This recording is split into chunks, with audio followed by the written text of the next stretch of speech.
નમસ્કાર વિદ્યાર્થી મિત્રો, ગયા લેક્ચરમાં આપણે ઉદાહરણ 1, 2 ની બધા અભ્યાસ કર્યો હતો. તો આજે આપણે ઉદાહરણ નંબર 3 થી અભ્યાસ કરી. જોઈએ ઉદાહરણ નંબર 3 માં શું કીધેલું છે. બરોબર, ઉદાહરણ નંબર 3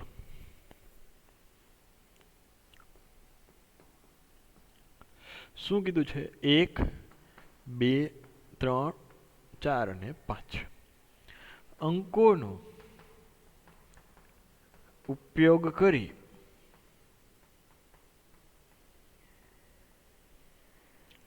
ને બે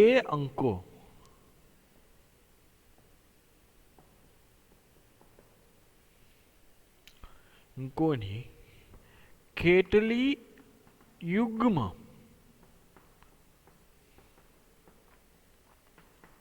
સંખ્યાઓ બનાવી શકાય? અંકોનું પુનરાવર્તન કરી શકાય. અંકોનું પુનરાવર્તન કરી શકાય. બરાબર. હવે જો અહીંયા કીધું છે અંકોનું તમે પુનરાવર્તન તમારે કરવું હોય તો તમે અંકોનું પુનરાવર્તન કરી શકો છો. બરાબર. તો જોઈએ તો બીજું શું ખાસ એવું સમજવાનું છે? આમાં બે અંકોની સંખ્યા બનાવવાની છે. એટલે આવું બોક્સ આવશે, હા, આ એક અને આ બીજું બોક્સ.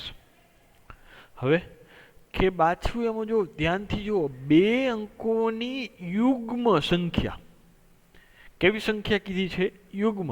હવે યુગ્મ સંખ્યા કોને કહેવાય? જે સંખ્યા બે વડે આપણે એને ભાંગી શકાતી હોય એ યોગ્ય સંખ્યા, અથવા તો તમે એવું કહી શકો કે જેના એકમના સ્થાન ઉપર 2, 4, 6, 8, 0 એવી કાંઈ પણ આવે સંખ્યા તો આપણે એને યુગ્મ સંખ્યા તરીકે દર્શાવી. કઈ?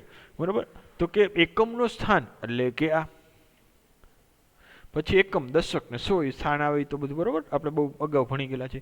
તો કે આ એકમનું સ્થાન છે એટલે કે આ પાછળનું. જો હવે આની ઉપર જો અત્યારે ફોકસ કરવાનું છે, બરાબર. તો કે આ બોક્સમાં ભરવું હોય તો એના માટે મારે ત્યાં યુગ્મ સંખ્યા આવવી જોઈએ ઈ બોક્સમાં, તો જ આખી સંખ્યા યુગ્મ થાય. જો છેલ્લાનો એકમનો અંક યુગ્મ હોય તો એ સંખ્યાને યુગ્મ સંખ્યા કહેવાય. તો એકમનો અંક મારે યુગ્મ સંખ્યા વડે ભરવો હોય તો આપેલે નંબર મારે ક્યાં ક્યાં છે? 1, 2, 3, 4, 5. તો એ 1, 2, 3, 4, 5 માંથી યુગ્મ સંખ્યા કઈ? તો કે 2 ને 4. તો એકમનો અંક આ 2 અને 4 મારી પાસે બે સંખ્યા છે. તો એકમનો અંક કેટલી રીતે ભરી શકું? બે રીતે. કાં તો 2 આવશે અથવા તો 4 આવશે. તો એકમનો અંક બે રીતે ભરી શકું. કમ્પ્લીટ. એમાં ત્યાં પછી 5 નો આવે, 1 નો આવે, 3 નો આવે. બરોબર. તો એકમનો અંક ભરવા માટેના મારે ગોઠવણી કરવા માટેના પરિણામ કેટલા? તો કે 2 પરિણામ. એટલે કે અહીંયા બે રીતે ગોઠવણી કરી શકાય. હવે તો કે હવે બીજું તો કે આ દશકનો અંક, બરોબર, આ બોક્સ, પેલું બોક્સ. તો પેલું બોક્સ હું કેટલા પ્રકારે હવે ભરી શકું? તો કે જો હવે આપણે એવું કીધું છે અહીંયા કે અંકોનું પુનરાવર્તન કરી શકાય. અંકોનું પુનરાવર્તન કરી શકાય એટલે અહીંયા ધારો કે મેં જો અહીંયા 2 લીધો હોય તો અહીંયા હું 2 લઈ શકું. પુનરાવર્તન કરવાની શરૂઆત છૂટ છે તો અહીંયા 2 લઈ શકું. 4 અહીંયા લીધો હોય તો અહીંયા હું 4 પણ લઈ શકું. બરાબર. અંકોનું પુનરાવર્તન કરવાની કારણ કે છૂટ આપેલી છે માટે. તો આ પ્રથમ બોક્સ હું કેટલા રીતે ભરી શકું? તો એના માટે મારા પરિણામ કેટલા છે? શક્ય પરિણામ. તો કે એના માટે તો બધાય ચાલે, 1, 2, 3, 4, 5 માંથી કોઈ પણ. તો પેલું બોક્સ હું કેટલા પ્રકારે ભરી શકું? મારી પાસે 5 સંખ્યાઓ આપેલી છે તો 5 માંથી કોઈ પણ એક રીતે ભરી શકી. તો કુલ મારા પરિણામ ગણતરીના સિદ્ધાંત મુજબથી 5 ગુણ્યા 2 કેટલા થાય? તો કે 10 રીતે હું કુલ 10 રીતે બનાવી શકું. આ 5 સંખ્યાનો ઉપયોગ કરી યુગ્મ સંખ્યા હું કેટલી બનાવી શકું? તો કે 10 યુગ્મ સંખ્યાઓ હું બનાવી શકું. ખ્યાલ આવ્યો કઈ રીતે શું કર્યું? પહેલા આપણે યુગ્મ સંખ્યા કીધી હતી તો પહેલા આપણે એકમનો કઈ રીતે ભરી શકાય એના માટેની ગોઠવણી કરી. પછી દશકનો અંક, દશકના અંકમાં આપણે કીધેલું છે કે પુનરાવર્તન કરવાનું છે. પુનરાવર્તન કરવાનું છે તો શક્ય પરિણામમાંથી પાછા 5 એનો 2 આવી શકે, 4 ના 4 આવી શકે. તો બધાનો ઉપયોગ કરી શકીએ. તો એ 5 રીતે પેલું સ્થાન ભરી શકાય, બીજું સ્થાન 2 રીતે. તો કુલ કેટલા વખત? 5 ગુણ્યા 2 10 રીતે ભરી શકાય. એટલે કે 10 સંખ્યા મળે. બરાબર. તો લખી નાખીએ આપણે સોલ્યુશન.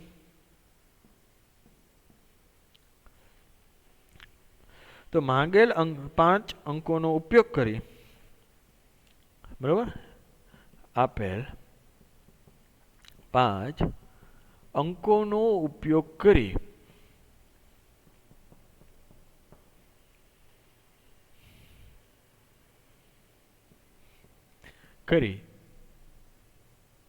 અહીંયા બે અંકોની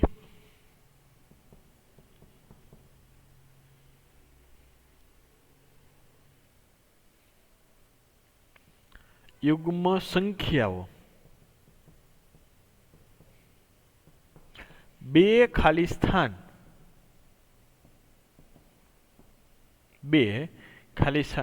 આ બે ખાલી સ્થાન બરાબર, બે ખાલી સ્થાન જેટલી રીતે ભરી શકાય તેટલી સંખ્યા મળે. કમ્પ્લીટ. ઓકે, તો અહીંયા યુગ્મ સંખ્યા હોવાથી અહીં માગેલ સંખ્યા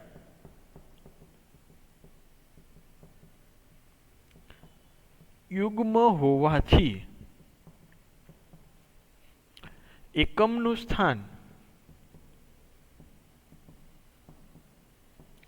બે રીતે તથા પુનરાવર્તન કરવાની પરવાનગી હોવાથી દશકનું સ્થાન 5 રીતે ભરી શકાય. તેથી ગુણાકારના ગણતરીના કોઈ પણ ગણતરીના તો ગુણાકારના સિદ્ધાંત પરથી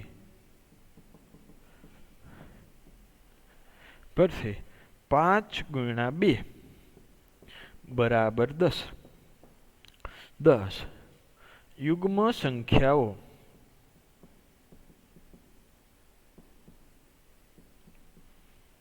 બનાવી શકાય. કમ્પ્લીટ. હવે જે આ લખાણ છે તમે તમારી ભાષામાં લખી શકો, પણ જવાબ છે એ લખાણ એટલે તમારી રીતે સાચું હોવું જોઈએ, જવાબ હોય સાચો હોવો જોઈએ. પછી તમારી રીતે તમને કીધું તો પછી એમ જી આવે નહીં, એમ બંધ બેસતું થોડુંક આડાવશું મૌલિકતા, તમારે થોડીક મૌલિકતા વાપરી શકો, બીજું કાંઈ નહીં. ઓકે, નેક્સ્ટ જોઈએ ઉદાહરણ નંબર 4. શું કે છે ઉદાહરણ નંબર 4માં? જો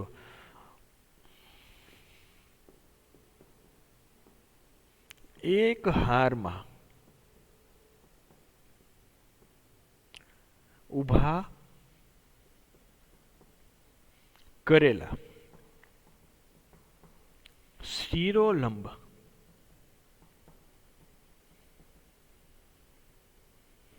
ધ્વજસ્તંભ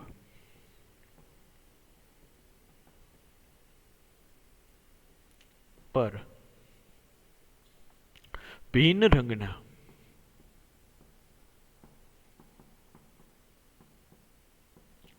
5 ધ્વજ દ્વારા કેટલા સંકેત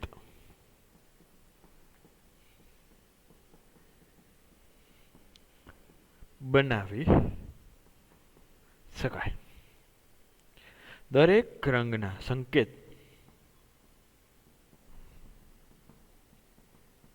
માં ભિન્ન રંગના 2 અથવા 2 થી વધુ ધ્વજ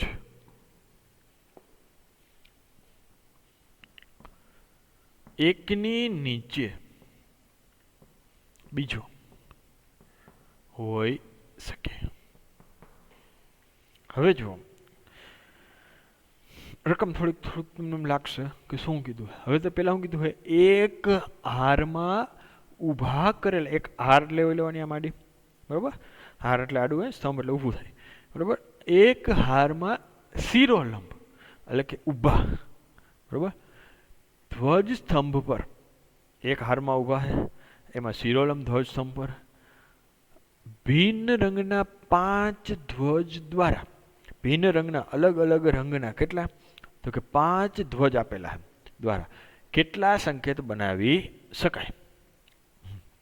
બીજું એમાં એવું કીધું છે કે દરેક સંકેતમાં ભિન્ન રંગના 2 અથવા 2 થી વધુ ધ્વજ. હવે જો અહીંયા આપણે આગળ આપ્યું હતું એમાં એકની નીચે બીજો, ખાલી એટલી જ વસ્તુ કરી હતી, બીજા નીચે ત્રીજો એવું નથી કીધું. પણ આમાં એવું જ કીધું છે કે એક નીચે બીજો, બીજા નીચે ત્રીજો. પણ કઈ રીતે? કે 2 અથવા 2 થી વધુ દરેક સંકેતમાં ભિન્ન રંગના કેટલા? 2 અથવા 2 થી વધુ. મતલબ કે હાલો એક નહીં રાખવાનો, ભિન્ન રંગના, તો કે આ 2 રાખ્યા, એની નીચે બીજો. ક્લિયર? 2 અથવા 2 થી વધુ, તો 2 અથવા, તો કે આ સ્થાન હું કેટલી રીતે ભરી શકું? 2 અથવા 2 થી વધુ એટલે 2 આવી શકે, 3 આવી શકે, 4 આવી શકે, 5 આવી શકે. બરોબર? વધુમાં વધુ તમે કેટલી રીતે ભરી શકશો? 5 રીતે ભરી શકશો. કેમ? કારણ કે આપણી પાસે ધ્વજ જ આપેલા છે 5 રંગ. તો કે 2 અથવા 2 થી વધુ, તો એકની નીચે બીજો, તો એવા 3 રાખી શકીએ. તો આ એક, આ એની નીચે અને એની નીચે. પછી ધારો કે હું ચારે ધ્વજ રાખી દઉં, 1 2 3 4. બરાબર? આના માટે, આના માટે, હા આના માટે, અહીંયા આના માટે, આ 1 2 3 4 5. ખ્યાલ આવ્યો? 2 અથવા 2 થી નીચે, 2 અથવા 2 થી વધુ. જો આ સંકેત એવું કે 2 અથવા 2 થી વધુ ધ્વજ એકની નીચે બીજો હોઈ શકે. તો કે 2, આ 2 થી વધુ, આ ત્રણેયમાં. હવે આના માટે જેટલા મને મળે શક્ય છે કે પેલો બે ધ્વજ હોય, એકની નીચે બીજો, તો ધ્વજ રાખ્યા હોય તો 5 રંગના ભિન્ન ધ્વજ છે. બરાબર? રંગ કેટલા છે? 5 રંગના ભિન્ન ધ્વજ છે. તો પેલો જગ્યા 2 જ હોય, બરાબર? 2 જ ધ્વજ રાખ્યા હોય તો કેટલી રીતે ભરી શકાય? 3 ધ્વજ રાખેલા હોય, એકની નીચે બીજો, બીજા નીચે ત્રીજો, તો કેટલી રીતે ભરી શકાય? 4 વાળામાં કેટલી રીતે? 5 વાળામાં કેટલી રીતે? તો આનો જવાબ મેળવી લો, આનો મેળવી લો, આનો મેળવી લો, આનો મેળવી લો. પછી તો કે કુલ કેટલા થાય? તો કે કુલ એટલે બધાનો સરવાળો. કે આ બધાનો સરવાળો કરું એ મારો ટોટલ જે જવાબ આવે અહીંયા, એ મારો ટોટલ જવાબ. તો કે પેલું સ્થાન માટે જો ધ્યાનથી સમજો કે પેલું સ્થાન એટલે કે 2 ધ્વજ હોય, જો એકની નીચે બીજો 2, તો કે પેલું સ્થાન આ મારે ભરવું હોય તો મારી પાસે કેટલી રીતે ભરી શકું આ પેલું સ્થાન? તો કે મારી પાસે કેટલા રંગના કુલ ધ્વજ છે? તો કે 5 છે. આપેલું છે ભિન્ન રંગના 5 ધ્વજ. તો કે ભિન્ન રંગના 5 ધ્વજ આપેલા, તો પેલું સ્થાન હું કેટલી રીતે? 5 રીતે ભરી શકું. બીજું સ્થાન, હવે જો ભિન્ન રંગના કીધા છે, એકની નીચે બીજો ભિન્ન રંગના, અહીંયા ભાઈ આપ્યું છે ભિન્ન રંગના, એટલે ઉપર જે રંગ આવી ગયો નીચે નો આવે, તો અહીંયા 4 રીતે. તો કે ગણતરીના મૂળભૂત સિદ્ધાંત પરથી તો કે એકની નીચે બીજો એવા કેટલા સ્થાન? તો કે 5 ચોકે 20, બેનો ગુણાકાર. પછી આ સ્થાન માટે તો કે પેલું સ્થાન વળી પાછું 3 નીચે રાખ્યા હોય, એકની નીચે બીજો, બીજા નીચે ત્રીજો, જો એવા 3 રાખ્યા હોય તો કે પેલું સ્થાન 5 રીતે. બીજું સ્થાન તો કે એકવાર વપરાઈ ગયો એ નો આવે, બરોબર? 4 રીતે. ત્રીજું સ્થાન તો કે 3 રીતે. તો કે ટોટલ 5 ચોક 20, બરોબર? અને 20 તેરી ને 60, તો કે આ સ્થાન 60 રીતે ભરી શકાય. અહીંયા તો કે પેલું સ્થાન તો 5 રીતે, બીજું સ્થાન 4 રીતે, ત્રીજું સ્થાન 3 રીતે, ચોથું સ્થાન 2 રીતે. ગુણાકાર કરી નાખો તો અહીંયા સુધી 60 હતા, ને 60 દુ 120. પછી અહીંયા પેલું સ્થાન 5 રીતે, એ ભરાઈ ગયો, રંગ અલગ અલગ રાખવાના છે, તો એક રંગ વયો ગયો. બીજું સ્થાન તો કે 4 રંગ વધ્યા એમાંથી. હવે કે એક રંગ વયો ગયો, બીજો રંગ વયો ગયો, તો વધ્યા કેટલા રંગ? તમારી પાસે 3 રંગ. 3 રંગમાંથી ત્રીજું સ્થાન ભરો. વધ્યા 3 રંગ વયા ગયા, વધ્યા કેટલા રંગ? 2 જ રંગ. 2 રંગમાંથી તમે આ કોઈ પણ બીજું સ્થાન ભરો, બરોબર? ચોથું સ્થાન એટલે પછી એક જ રંગ વધ્યો, જે વધ્યો એ છેલ્લે આવે. તો કે અહીંયા તો કે 5 ચોક 20, 20 તેરી 60, 60 દુ 120, 120 ગુણ્યા 1, તો એમાં કાંઈ આવે નહીં, 120. આ બધાનો સરવાળો કરો, 120 વત્તા 120, 240, 240 અને 60, બરોબર? એટલે 300, 320. તો કે કુલ કેટલા પરિણામ મને મળશે? 320 મળશે. ખ્યાલ આવ્યો? ફરીથી એકવાર જો સમજાવી દઉં. થોડોક અટપટો તમને રકમમાં લાગશે, પણ છે કાંઈ નહીં, જોતા એવું લાગે કે એક હારમાં ઊભા કરેલ શિરોલમ ધ્વજ સ્તંભ પર ભિન્ન રંગના 5 ધ્વજ દ્વારા, એટલે તમારી પાસે કુલ જથ્થો કેટલો છે? 5 રંગનો છે, બરોબર? દ્વારા કેટલા સંકેતો બનાવી શકે? એનાથી તમારે સંકેતો બનાવવાના ભાઈ અલગ અલગ. એમાં શું કીધું? દરેક સંકેતમાં ભિન્ન રંગના 2 અથવા 2 થી વધુ ધ્વજ હોવા જોઈએ. કાં તો 2 રાખી શકો, અથવા તો એની કરતાં વધારે ધ્વજ તમે રાખી શકો. ઉપર એક રાખ્યો હોય તો ભિન્ન રંગ આવ્યો એટલે નીચે બીજો. તો કે 2 અથવા 2 થી વધારેનો મિનિંગ તમને આપણે ખબર હશે. હવે તો બરાબર. એ કારણ કે આપણે અગાઉ ચેપ્ટરમાં ભણી ગયા અસમતામાં, બરાબર, 2 અથવા 2 થી વધારે, એટલે 2 હોઈ શકે અથવા એના કરતાં વધારે પણ હોઈ શકે. ને વધુમાં વધુ કેટલા ધ્વજ છે? આપણે 5 છે તો 5 સુધી જઈ શકો, 6 સુધી ન જઈ શકો. નીચે ભાઈ ધ્વજ જ નથી પછી, અને કારણ કે રંગ જ 5 આપેલા છે, તો 2 રાખી શકો, 3 રાખી શકો, 4 રાખી શકો, 5 રાખી શકો. બરાબર. તો કે 2માં તો કે પહેલું સ્થાન રાખવું હોય તો એમાંથી કોઈ પણ રંગનો તમે રાજ રાખી દો ઉપર. તો કે ચાલો 5 તમને રંગ આપેલા હતા, કેસરી, સફેદ, લીલો, ને આપણે કોઈ પણ કેસરી, સફેદ, લીલો, બ્લેક, બ્લુ. બરાબર. હવે એમાંથી તમે પહેલું સ્થાન તમે ભરી દીધું. ધારો કે કોઈ પણ રંગ, તો પહેલું સ્થાન તમારે ભરવું હોય તો એના માટે તમારી પાસે 5 શક્યતા છે કે આ 5માંથી કોઈ પણ કલર વાપરી શકો. તો કે પહેલા સ્થાન માટે 5 શક્યતા, એટલે 5 લઈ ગયા. હવે બીજા સ્થાનની વાત કરીએ આપણે અહીંયા. બરાબર. આ બીજું સ્થાન. તો બીજા સ્થાન માટે તો કે 5 હતા, એમાંથી એક રંગ તો વપરાઈ ગયો, તો વધ્યા કેટલા મારી પાસે? 4 રંગ. તો 4 રંગમાંથી 4 રંગના મદદથી આપણે બીજું સ્થાન ભરી શકીએ. તો કે કુલ કેટલા થાય? તો કે 5 × 4 20 સ્થાન.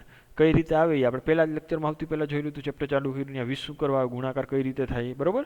બેઝિક આપણે સૂત્ર જોયું હતું, પેન્ટ શર્ટ વાળું, ને પછી બેગ ને ટિફિન, ઓલ નાસ્તા, લંચ બોક્સ ને પાણીની બોટલ દ્વારા 20 કઈ રીતે આવીને. પછી 3 હોય તો કઈ રીતે આવે, 4 હોય તો કઈ રીતે, 5 હોય તો કઈ રીતે, આ બધી જગ્યા ભરતી જવાની ઓટોમેટિક. પછી અને કુલ કીધા છે, કુલ કેટલી રીતે આપણે કુલ કેટલા સંકેત બનાવી શકાય? તો કુલ હોય તો બધાનો સરવાળો. તો કે 2 વાળા કેટલા હોય, 3 વાળા, 4 વાળા, 5 વાળા, જેટલા જેટલા મળે એ બધાનો સરવાળો કરો તો તમને કુલ સંકેત બની શકે. કુલ 320 સંકેત બનાવી શકાય. તો અત્યારે જે કાંઈ આપણે લખ્યું છે એ આપણે સમજવા માટે લખ્યું, પરીક્ષામાં આવું ચાલે નહીં. બરાબર. તેમાં આપણે વ્યવસ્થિત થિયરિટિકલ લખવું જોઈએ. તો ચાલો હવે આપણે થિયરિટિકલ કેમ લખવું એ લખી નાખીએ. બરાબર. ઓકે. શું કીધું છે હવે?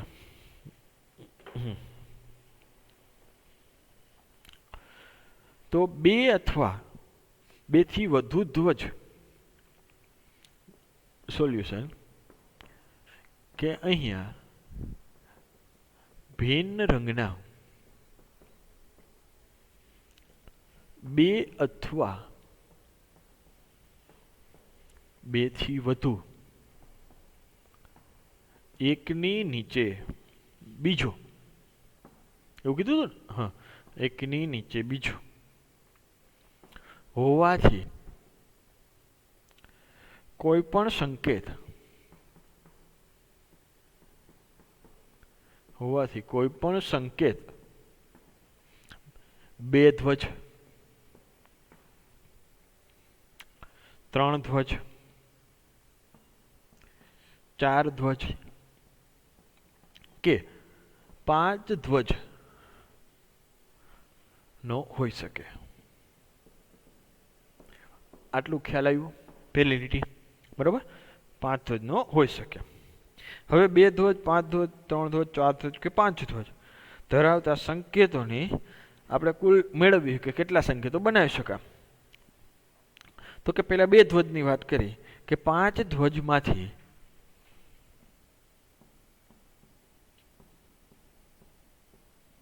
5 ધ્વજમાંથી એક પછી એક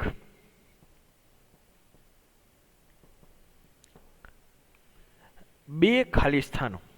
પેલા 2 ધ્વજવાળીઓ એટલે કે 2 ખાલી સ્થાનો. કયા કયા ખાલી સ્થાનો? એક ઉપરનું ને એક નીચેનું. કે આ 2 ખાલી સ્થાનો જેટલી રીતે ગોઠવી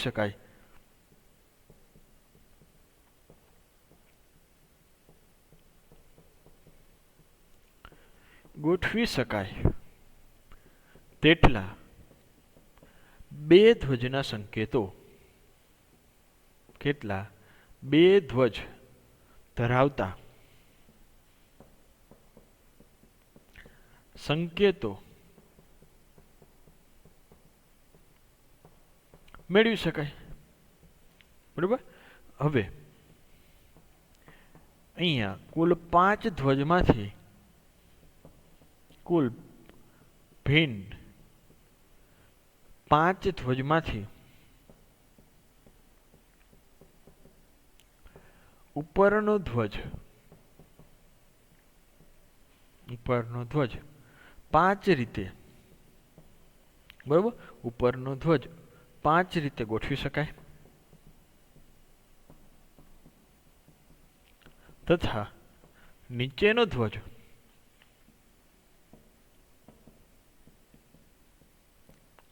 ચાર રીતે ગોઠવી શકાય. તેથી ગુણાકારના સિદ્ધાંત પરથી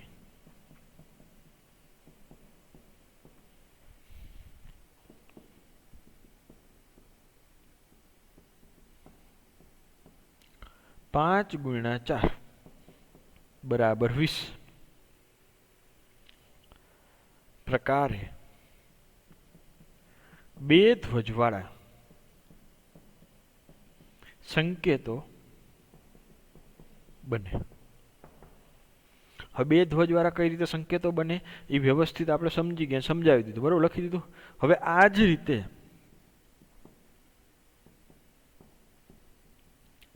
ત્રણ ધ્વજ ના સંકેતો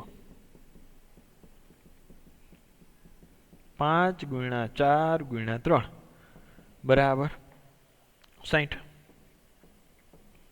પછી આ જ રીતે ચાર ધ્વજના સંકેતો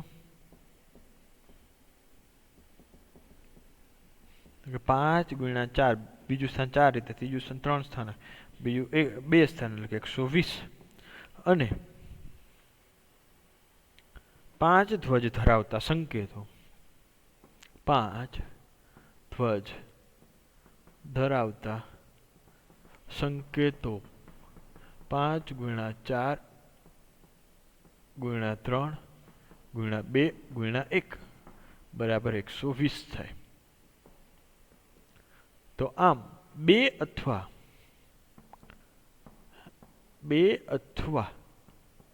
બે થી વધુ ધ્વજ ધરાવતા એકની નીચે બીજો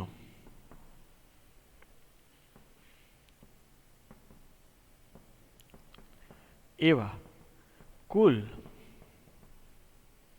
બે અથવા બે થી વધુ ધરાવતા એકની નીચે બીજો એવા કુલ સંકેતોની સંખ્યા કેટલી થાય? તો કે બે ધ્વજની સંખ્યા, તો કે બે વાળા કેટલા હતા આપણે? તો કે 20 વત્તા પછી તો કે ત્રણ ધ્વજ વાળા 5 ગુણ્યા 4 ગુણ્યા 3 એટલે કે 60 વત્તા પછી બે ધ્વજ, ત્રણ ધ્વજ, પછી ચાર ધ્વજ વાળા 120 અને વત્તા 120, બરોબર. તો કે ટોટલ કેટલા થયા? 240 60 240 60 300 320, બરોબર. તો કુલ કેટલા મળી ગયા આપણે? 320 થાય. કમ્પ્લીટ આવડી જાય. હવે આ કોઈ પણ પ્રકારનો એક્ઝામ્પલ હોય તો ઓકે, કમ્પ્લીટ. હવે નેક્સ્ટ જોઈએ આપણે સ્વાધ્યાય 7.1.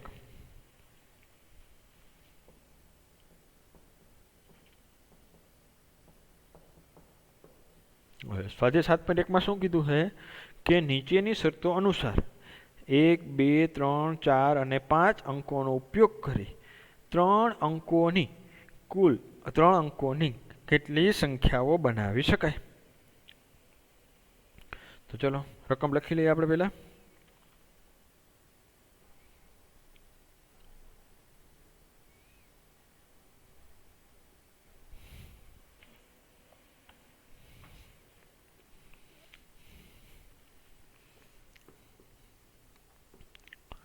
નીચેની શરતો અનુસાર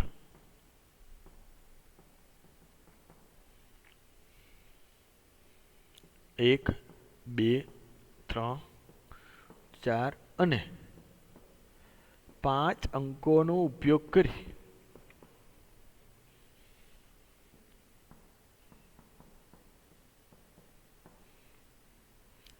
ત્રણ અંકોની કેટલી સંખ્યા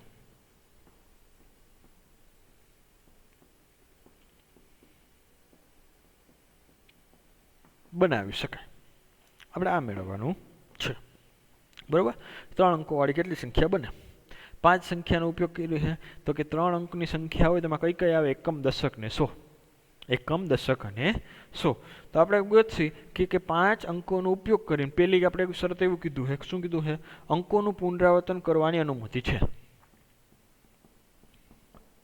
અંકોનું પુનરાવર્તન કરવાની અનુમતિ છે.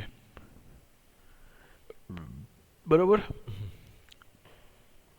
તો આનો અંકોનું પુનરાવર્તન તમે કરી શકો અને એની અનુમતિ છે. તો એની સાથે એકમ, દશક અને સોની જગ્યા કઈ કઈ રીતે ભરી શકાય, કઈ રીતે, એટલે કે આપણે થોડુંક અહીં સાઈડમાં પહેલાં સમજીએ છીએ બધા એમાં, કારણ કે એટલે સમજાવું તેથી કરીને તમને લખવા ટાણે અને સરખાએ સમજાય છે. આ એકમ, આ પેલું બોક્સ એકમનું, આ દશકનું અને આ સો. બરાબર, એકમ, દશક અને સો. હવે આ બોક્સમાં કેટલી રીતે ભરી શકાય, આ બોક્સ કેટલી રીતે ભરી શકાય, આ બોક્સ કેટલી રીતે ભરી શકાય મેળવવાનું, અંકોનું પુનરાવર્તન કરવાનું છે. તો જો એકમનું બોક્સ મારે પસંદ કરવું હોય તો કે કેટલા અંક છે, 5 છે, અને એવું નથી કીધું યુગ્મ સંખ્યા, અયુગ્મ સંખ્યા, એવું કાંઈ કીધેલું નથી, ખાલી સંખ્યા હોવી જોઈએ, યુગ્મ હોય કે અયુગ્મ હોય કાંઈ પણ હોય. બરાબર. તો કે હું એકમનો અંક, તો કે 5 અંકમાંથી 5 રીતે, ધારો કે મેં અહીંયા 3 લીધા, ધારો કે મેં અહીંયા 5, કોઈ પણ વોટેવર નંબર લ્યો, 2 લ્યો, પછી તો કે હું અહીંયા 2 લઈ શકું કે ન લઈ શકું, કારણ કે અંકોનું પુનરાવર્તન કરવાનું. પાછા જો અહીંયા 2 લઈ શકતો હોય તો આ બોક્સ માટે મારે ભરવા માટેની કુલ પરિણામ શક્ય કેટલા, ગોઠવણી કઈ રીતે કરી શકો આ બોક્સની, 5 રીતે. પાછા અહીંયા જો હું 2 લઈ શકતો હોય તો આ પેલું બોક્સ છે એ બોક્સમાં પણ હું કેટલી રીતે ગોઠવી શકું, પાછું 5 રીતે. તો ગુણાકારના સિદ્ધાંત પરથી 5 × 5 × 5, તો કે 25 25 25 50 125, તો કે 125 રીતે આપણે ગોઠવણી કરી શકીએ. એટલે કે 3 અંકોવાળી માગેલ સંખ્યાઓ કેટલી થાય, 125 થાય કુલ સંખ્યા. ખ્યાલ આવ્યો? ફરીથી અંકોનું પુનરાવર્તન કરી શકતા તો આથી આ એકમનું સ્થાન 5 રીતે, દશકનું સ્થાન 5 રીતે ભરી શકું, કારણ કે અંકોનું પુનરાવર્તન કરું, જે એકમના સ્થાનમાં જે અંક હોય એનો ઉપયોગ હું દશકના સ્થાનમાં કરી શકું અને સોના સ્થાન પર હું કરી શકું. તો હોવાથી દરેકે દરેક બોક્સ એકમનું, દશકનું અને સોનું હું 5 રીતે ગોઠવી શકું. જો દરેક બોક્સ 5 રીતે ગોઠવી શકાતું હોય તો કુલ મારી પાસે સંખ્યા કેટલી થશે, તો 5 × 5 × 5 125 સંખ્યા મળે. બરાબર.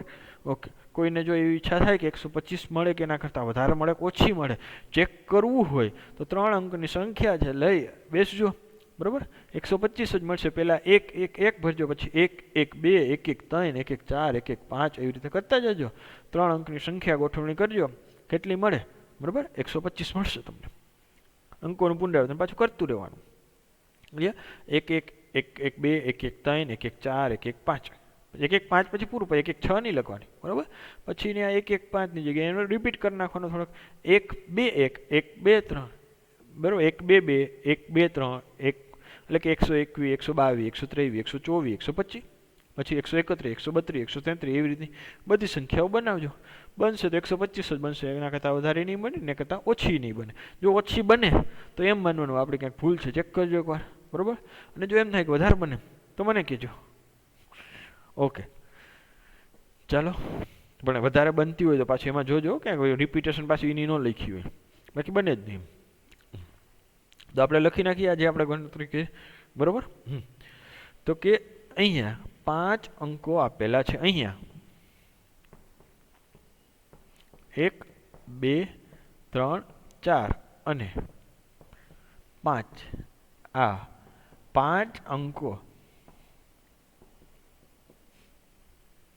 આપેલ છે. બરાબર. હવે 5 અંકોની ઉપરથી 3 અંકોની સંખ્યા, 3 અંકોની સંખ્યા, 1 બોક્સ, 2 બોક્સ અને 3 બોક્સ, 3 અંકોની સંખ્યા, 1 બોક્સ 2 બોક્સ અને ત્રીજું બોક્સ. બરાબર.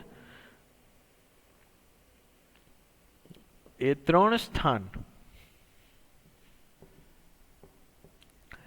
જેટલી રીતે ગોઠવી શકાય તેટલી 3 અંકોની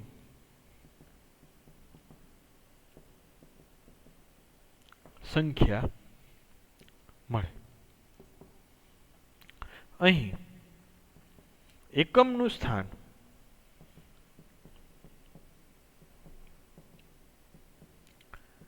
5 રીતે ગોઠવી શકાય.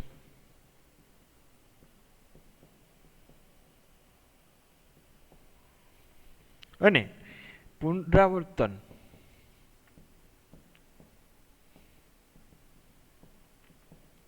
કરવાની અનુમતિ હોવાથી દશક અને 100મું સ્થાન પણ 5-5 રીતે ગોઠવી શકાય. તેથી ગણતરીના કે ગુણાકારના સિદ્ધાંત પરથી 3 અંકોની સંખ્યા બરાબર 5 × 5 × 5 બરાબર 125 થાય. કમ્પ્લીટ? ઓકે, આવડી જાય. નેક્સ્ટ, હવે એમાં શું કીધું? નેક્સ્ટમાં આમાં જો બીજું છે કે એમાં એવું કીધું છે કે અંકોનું પુનરાવર્તન કરવાની અનુમતિ અહીંયા છે અને ન્યા નથી. બરોબર? હવે પૂરું. તો કે એમાં શું કીધું કે અહીંયા 1 2 3 4 5 અંકો આપેલ છે. 3 અંકોની સંખ્યા 1 2 3, બરોબર, કે 3 સ્થાન જેટલી રીતે ગોઠવી શકાય તેટલી 3 અંકોની સંખ્યા મળે. હવે જો એમાં કેવું રીતે થશે, શું બંનેમાં ફેર છે, એ જ આપણે ખાસ સમજવાનું છે. પુનરાવર્તન વાળું પુનરાવર્તન વગરનું એમાં. હવે જો પહેલાં હું કયો સંખ ભરીશ?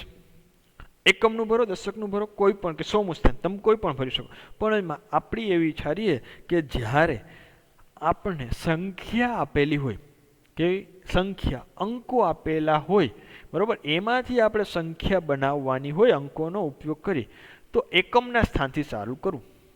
બરોબર? કારણ કે એકમના ઘણીવાર એવી સંખ્યા આપી, યુગ્મ સંખ્યા, અયુગ્મ સંખ્યા એવું આપેલું હોય, તો એકમના સ્થાન ઉપરથી ખબર પડે. એટલે કે એક નિયમ રાખીએ આપણે, એકમના સ્થાન ઉપરથી ગોઠવણી કરવાની શરૂઆત કરવી. બરોબર? 100મા સ્થાનમાંથી કરો તો કાંઈ વાંધો નથી, આ થોડુંક સારું રહે. બરોબર? ઓકે, તો હવે એકમનું સ્થાન છે, 5 અંક આપેલા છે, તો એકમનું સ્થાન હું કેટલી રીતે ભરી શકું? કોઈ પણ રીતે રાખી શકું. તો કે 5 રીતે. હવે 5 રીતે હું ભરી શકું એકમનું સ્થાન. હવે અંકોનું પુનરાવર્તન કરવાની અનુમતિ નથી. તો કે અહીંયા ધારો કે મેં 2 લઈ લીધા, તો હવે આ જગ્યા માટે મારી પાસે હવે અંક કેટલા વધ્યા? તો કે જો 1 2 3 4 5 હતા, કુલ 5 અંક હતા, એમાંથી 2 વપરાઈ ગયા. એટલે કે જો આ 5 હતા આપણી પાસે, 1 2 3 4 ને 5, આ 5માંથી 2 નો વપરાઈ ગયા, એટલે એ તો નીકળી ગયા. તો વાહે વધ્યા કેટલા? 1 3 4 અને 5. તો કે 1 3 4 અને 5 એ 4 અંકોમાંથી હું કોઈ પણ એક અંક અહીંયા ગોઠવી શકું. તો આ ગોઠવણી કરવા માટે મારી પાસે પરિણામ કેટલા? તો કે 4. તો કે અહીંયા 4 રીતે ગોઠવણી કરી શકું. બરાબર? ધારો કે અહીંયા કોઈ પણ એક, મેં સપોઝ કે 3 લઈ લીધા, તો 3 લઈ લીધા, તો 3 નીકળી ગયા. હવે તો કે પ્રથમ સ્થાન છે, તો કે પ્રથમ સ્થાન મારે અંકોનું પુનરાવર્તન કરવાનું, તો કે નથી. તો કે પ્રથમ સ્થાન હું કેટલી રીતે ભરી શકું? હવે તો કે જો અહીંયા કેટલી? 4 રીતે. તો કે હવે અહીંયા વધ્યા કેટલા અંક મારી પાસે? 1 4 અને 5. 1 અને 4 અને 5માંથી કોઈ પણ 3માંથી એક અહીંયા મૂકી શકું. તો આ સ્થાન હું 3 રીતે ગોઠવણી કરી શકું. બરાબર? પુનરાવર્તન કરવાનું નથી માટે. તો અહીંયા હું કોઈ પણ એક સંખ્યા લઈ શકું. અહીંયા 1 લઈ શકું, 4 પણ લઈ શકું, બરાબર, અને 5 પણ 3માંથી કોઈ પણ એક સંખ્યા લઈ શકું. 3 અંકોની કીધી દે, તો કે 5 × 4 × 3, એટલે 20 × 60. બરાબર? તો આપણે કેટલી સંખ્યા મળશે અહીંયા? તો કે અહીંયા આપણે 60 સંખ્યા મળે 3 અંકોની. આવડી જાય? કઈ રીતે લખવાનું? તો કે અહીં લખો 3 અંકોની સંખ્યા. અહીં એકમનું અંક 5 રીતે ગોઠવી શકાય. અને પુનરાવર્તન કરવાની અનુમતિ નથી. બરાબર? પુનરાવર્તન કરવાનું અનુમતિ નથી. તેથી દશકનું સ્થાન 4 રીતે અને 100મું સ્થાન 3 રીતે ગોઠવી શકાય. માટે ગુણાકારના સિદ્ધાંત પરથી 3 અંકોની સંખ્યા 5 × 4 × 3 બરાબર 60 રીતે થાય. કેટલી થાય? 60 થાય. 3 અંકોની સંખ્યા કેટલી થાય? 60 થશે. આવડી જાય? તો એ તમારી રીતે હોમવર્કમાં લખવાનો છે. Okay, thank you. આ લેક્ચરમાં અહીંયા સુધી રાખી. નેક્સ્ટ લેક્ચરમાં આપણે સ્વાધ્યાય 7.1 એનો બીજા એક્ઝામ્પલનો અભ્યાસ કરીશું. Thank you.